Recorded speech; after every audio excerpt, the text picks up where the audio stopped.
To begin, open the Settings app on your iPhone. Swipe up to scroll to the bottom, where you will find the Apps option. Tap on it.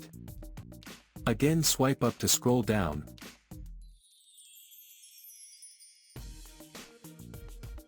and locate the Music option.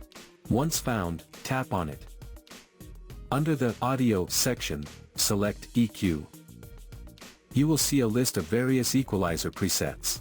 Tap on a preset, such as Acoustic. Choose a preset that best suits the type of music you usually listen to. Try different presets until you find one that sounds best to you. After selecting your desired preset, simply navigate back to the previous screen. Keep in mind that these EQ settings apply exclusively to audio played through the Apple Music app, or the default music player on your iPhone. And that's how you can change the Apple Music Equalizer settings on your iPhone.